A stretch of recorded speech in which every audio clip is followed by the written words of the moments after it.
tonight. Maryland's comptroller says the state is failing people waiting for benefits. Amy Simpson is live right now with information. Amy? Kai, a complaint we hear time and time again from people who say they're waiting for unemployment benefits is that they worked their whole lives and they've paid their taxes, and now when they're asking for help, they feel ignored. Maryland should take care of Maryland, and we're not doing it right now. Another top Maryland official says he's hearing the cries for help. I get dozens of phone calls with people in tears about the unemployment. Comptroller Peter Franchot is Maryland's chief financial officer. They have paid taxes. They have funded the unemployment system. They are in a desperate shape right now. Maryland's Department of Labor says it's paid out more than $9 billion in unemployment benefits since the beginning of the pandemic.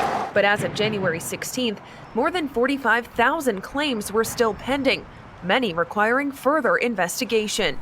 Fox 45 continues to hear from some of those people who say they've been stuck in the system, going months without progress on their claims. But don't get up there and say we're doing a great job when we're not. Franchot says Maryland's leadership has good intentions, but has not been able to execute proper help for the unemployed. So much of it is this buck passing. Oh, it's not our fault. It's the federal government's fault.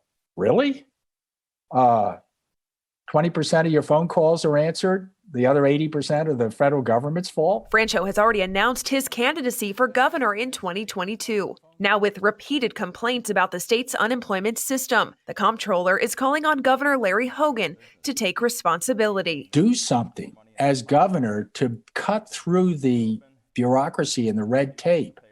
And I guess thirdly, just get up and speak honestly to people and say, you know, it's completely screwed up. We just can't handle it. And tonight, a spokesperson for Governor Larry Hogan tells me Maryland is known as a mitigation state, which legally requires a thorough back and forth investigation of disputed claims.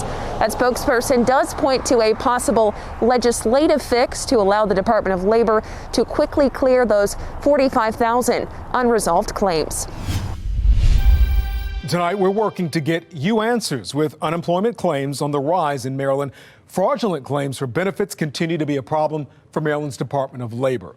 Data from the state shows more than 45,000 claims are still pending, with many of them requiring further investigation. And with time and resources spent on preventing fraud, legitimate claims may get caught in the crosshairs. Amy Simpson is live right now with more information. Amy? Kai, fraudulent unemployment claims are a serious concern here in Maryland, and since the beginning of the pandemic, the Department of Labor says it's flagged nearly 260,000 claims as possibly fraudulent.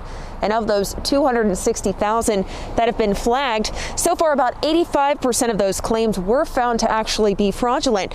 A spokesperson for the governor's office tells me about 10 to 15,000 fraudulent unemployment claims continue to be filed each week during the pandemic. And more than once last year, state and federal investigators say they were able to stop criminal unemployment fraud schemes that would have cost taxpayers hundreds of millions of dollars. The Secretary of Labor, Tiffany Robinson, spoke about the threat of unemployment fraud at a news conference last summer.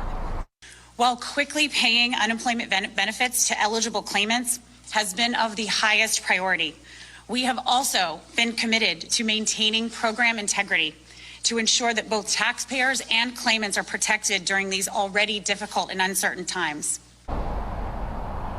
Now, today I asked the governor's office about how these fraudulent claims and the investigation into these fraudulent claims, how that affects the adjudication process for people with legitimate unemployment claims. And tonight a spokesperson tells me that payouts to these fraudulent claims would not only drain the system of its funds, but it would also keep those funds from the people who actually qualify. Will have a much tougher time getting the affordable items and medicine they need for their families. Our City and Crisis Team coverage kicks off with Riel Creighton with more on last night's fire and its impact. Riel? And Mary, this is not a food desert, but it is a shopping desert. There are not many commercial spaces in this area, and now you can see this is what is left of this one. That fire just rolled from down business after business after business here. Neighbors telling us they cannot believe that Edmondson Village is on fire again. Everything was up in flames. You come up the avenue, you couldn't really, all you see was like black smoke. It was just a whole bunch of smoke coming out the store. Video posted on Facebook as crews battled a fireball tearing through one of West Baltimore's oldest shopping districts, Edmondson Village, ablaze late Saturday night. Sunday morning, the smoke cleared and the damage extensive. 5 businesses impacted, everything boarded up with heavy debris lining the outside. This the only shopping center in Edmondson Village. This the only one.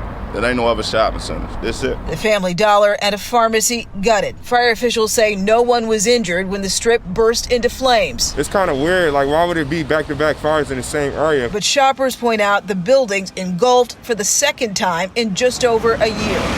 November of 2019, even worse. Aerial images show roofs collapsed, nothing left of the burned out businesses that used to be here, still recovering when Saturday's fire erupted. It's obviously unfortunate to have back-to-back fires and, have the loss of business, the loss of jobs, and the loss of resources for a community that really needs them. Councilman Christopher Burnett rushed to the scene in his district as it was still smoldering. A major blow to businesses, but also to a neighborhood, he says, that had few options left. It's a very important space for them to be able to buy items that are affordable. The loss of the pharmacy is a big deal. Now, a lot of the people that we talked to found this fire to be suspicious. Obviously, 2 fires in such a short time, but fire officials say that the cause of the fire is still under investigation. Councilman Burnett tells us the business owners here have actually hired their own private firm also to investigate.